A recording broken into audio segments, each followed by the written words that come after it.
Lugas, ito si Lily. Nagkaroon siya ng sore eyes or viral infection, yung conjunctivitis. Tapos nagpunta ako ng Lana Veterinary Clinic para pa-check up si Lily. Binigyan siya ng resita ng doktor at kukuhanan siya ng plasma. Ito yung guys, ciprofloxacin. Ito yung antibiotic sa viral infection ng mata niya. Kaya binilhan ko siya ng ciprofloxacin kasi nakita ko yan sa YouTube. Maganda daw yan sa mga may viral infection sa mata. Ayan, idadrops ko sa mata ni Lily. Siya yung Persian cat na flat yung ilong. Mahirap sila kapitan ng mga infection. Ang bilis lang nila, puro sila sobrang kasensitive. Ayan, nagmumuta ang mata niya. Ayan, uulitin ko na naman yan. Papatakan uli. Tapos lilinisan din ang tainga minsan. Ayan. Patak na naman uli.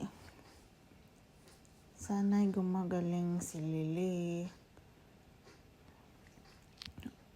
Ayan. Kabila, 2 drops. Ayan. Every 8 hours.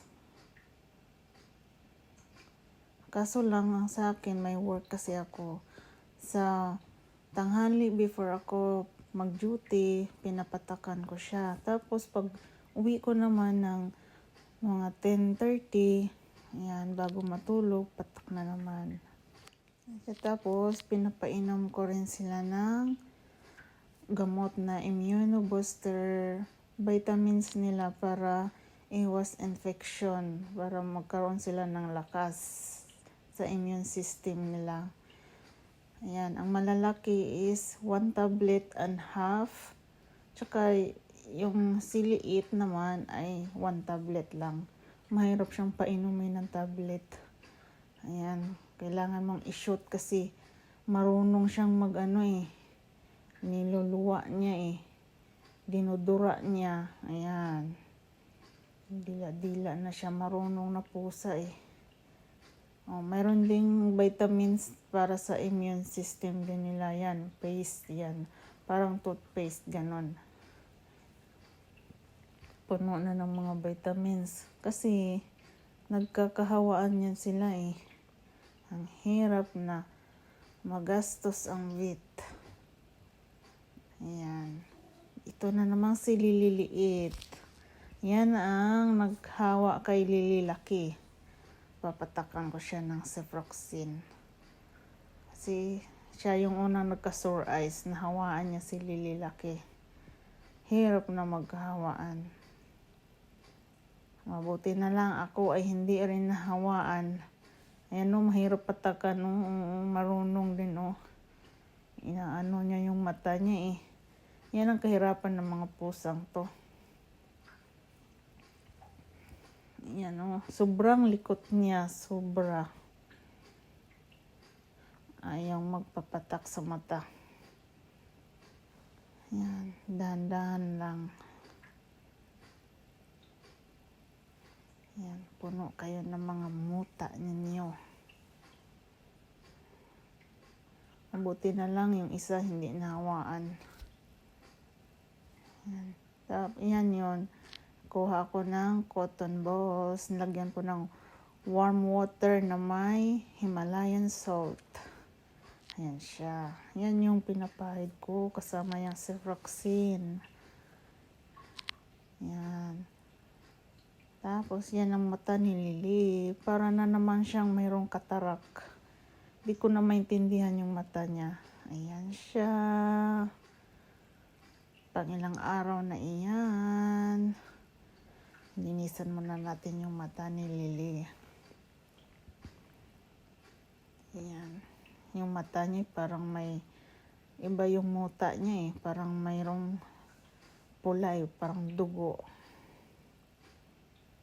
Ayan. Patak na naman ng ciprofloxacin.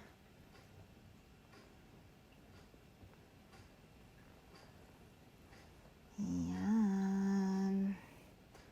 Dandahan lang kasi parang humahapdi sa mata pagpatak mo. Ilang beses na akong naubusan ng Ciproxin.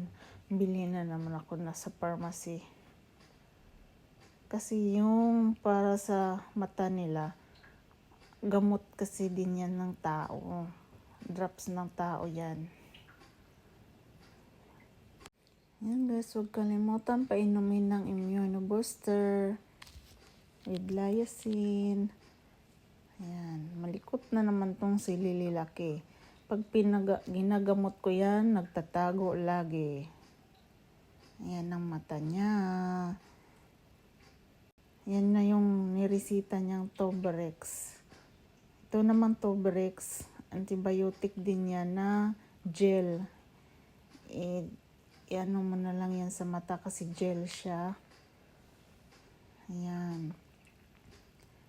Antibiotic din yan para iwas dumadami yung mga bakterya sa mata niya. Yan siya, yan na yung mata niya.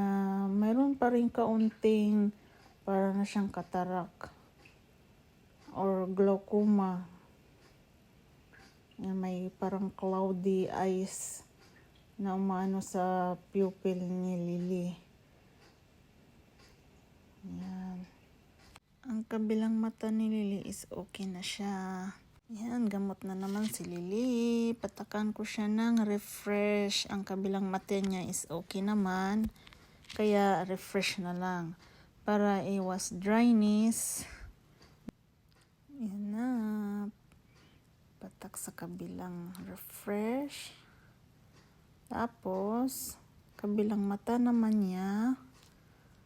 Yung mayroong katarata or parang glaucoma, hindi mo maintindihan. I use Alphagan. Yan namang Alphagan na yan para sa hypertension ng mga mata nila. Pang-treat din yan ng glaucoma. Ayan. Binili ko lang yan din sa pharmacy. Di na ako nagpunta ng vet. Yan. Pang ilang araw na niya. Patak na naman ng Alphagan. Medyo kumunti na yung parang katarata niya sa mata. Ewan ko kung katarata or glaucoma. Yan. Para treat sa hypertension ng mata niya. Yan. Kaunti na lang. Ito na si Lily. Ayan ang mata niya. Patakan ko na refresh ang kabila. Kasi okay naman ang kabilang mata niya. Yan. 1 drops lang. Para hindi siya magka-dry. Yan. Kabila lang ang may diferensya. Nanatili pa rin yung glaucoma niya or parang katarata na kaunti. Sana mawala din yan. Ayan. Yan na ang mata ni Lily sa ngayon. Mayroon pa rin kaunti. Yan o. Parang inshallah mawawala na yung parang kaunting katarata sa mata niya or glaucoma. Inshallah.